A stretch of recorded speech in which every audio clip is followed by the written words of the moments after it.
بسم الله الرحمن الرحيم. بجهادنا بجهادنا بجهادنا سنفتت الصخرة ونمزق الطاغوت والكفرا. بجهادنا سنفتت الصخرة ونمزق الطاغوت والكفرا. Okay, Bismillah. Name of God. Responding to star mixes. It seems like people are getting lost in the rhetoric, and you're not doing that great of a job.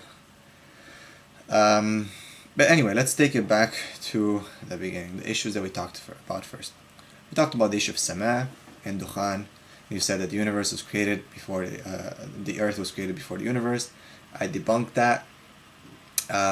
You did not talk about that anymore. We talked about Dukhan now. We went to the issue of smoke. I talked about it's hot smoke. And then you talked about water vapor, that Ibn Abbas said that he was using a simile. Okay? So basically, he was referring to something that he himself experienced or he knows about. And he's talking about the hotness of the actual vapor, right? It is like a vapor, like a water vapor. Water vapors are hot.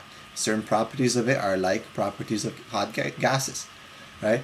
Now, Ibn Abbas' statement was bordered by whatever he himself was able to experience or know at that time. Today, with new knowledge, we know the Quran only uses dukhan. I challenge you to show me where it says that it's like water vapor in the Quran. The Quran only uses the term dukhan. Ibn Abbas makes the simile to the issue of water vapor. Okay, so I want to refer you though to something, the issue of Dukhan.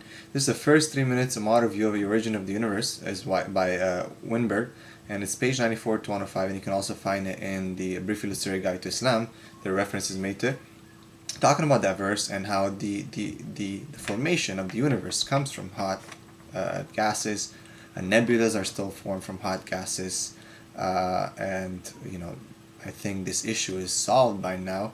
You didn't come back to the issue of the Sama and Dukhan, but together. But you tried to push on the issue of Dukhan, putting it into water vapor. That's not. I challenge you again to bring me where it says water vapor. It's Ibn Abbas's statement and his opinion of trying to explain this word. The Quran where it says Dukhan. Then he went into the issue of fellatio, which is a very perverted thing.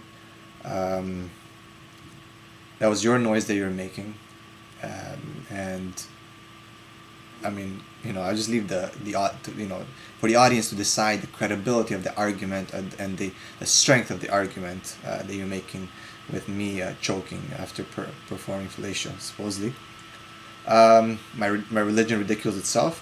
Well, I think the most ridiculous argument that I've seen was your argument, which was, I talked to my mom about jinn, and even she laughed at it, right? Because, with all due respect, because your mom is such a, big authority on jinn and on paranormal and so on and so forth. But anyway, you can keep insulting, make fun, you can laugh, and act like a 2-year-old with your blah, blah, blah, and, playing over and over my videos. Parts of my videos. Only kids do that. So if you mature, maybe we can kind of move on. The issue of your apology for the mistake they've done is it was a weak apology, because you said that those verses were referring to formation of the earth. Now, I only read the beginning of those to show you that you did not, as a whole, know where you got those verses from. And I made especially reference to the one in Surah Maryam about Zakaria. It has nothing to do with the earth. So, let's it's okay, you make mistakes, I make mistakes. So the issue of ayam, of the day, yom, you put a video there that I suppose you refuted it. Listen, you don't know the Quran. Surah 70 verse 4, Allah talks about the angels and the ruh ascending to him on a day that the measure is like 50,000 years. A yom, one day, the measure of 50,000 years. So I'm showing you from the Quran that in some cases a day can be a long period of time, such as 50,000 years of our reckoning. That's a day when the angels and the ruh ascend to him. I didn't say the day of creation. I challenge you to bring me where in the Quran it says that the day of the creation is 24-hour period, or it's just 6 days as you understand it with your limited understanding. Go ahead. Moving on. when we talked about the issue of dahaha and tahaha, after more research, and I've seen now that suppose a lot of Muslims talk about this, the egg, and I kind of gave you a simile in my other video, that if you look from a frontal view, it looks like an egg. I said like, it was just a simile. I not say it's an egg shape or anything like that. I actually disagree with that opinion that Dr. Zakir Naik portrays.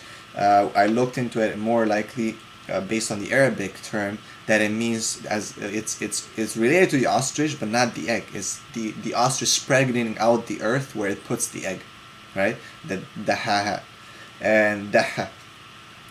But some linguists say tahaha and dahaha, they're related to spread out, expanded. This is Al-Qurtubi and Al-Shawqani, and also to move away. In Taj al-Arus, an explanation, another is talking about that it's like throwing something and they're given the instance of a ball. I think those arguments are not very substantiated.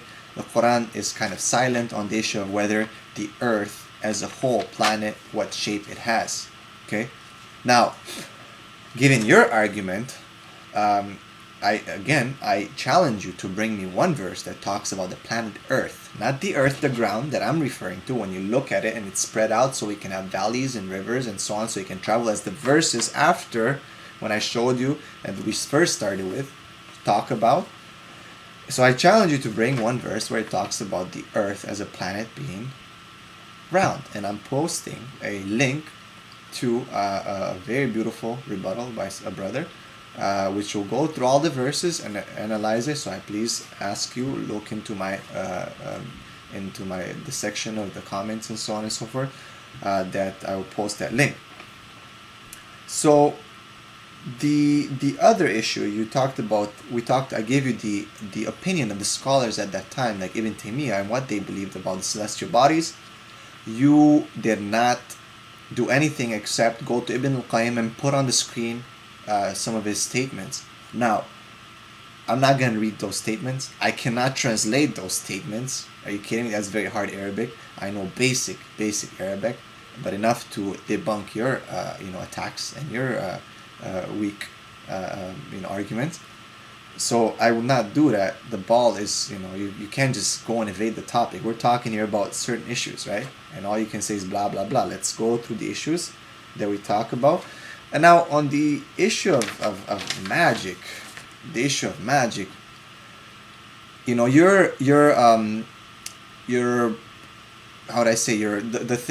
that you gave us with Honest Muhammad was kind of, it's sad and ridiculous, because now who told you that that's the proper setup or example you can give? Let me give you a better one, right? Because what you gave of the car salesman who says the car flies and cooks and so on and so forth, and you say prove it, and you say, well, you cannot prove it doesn't.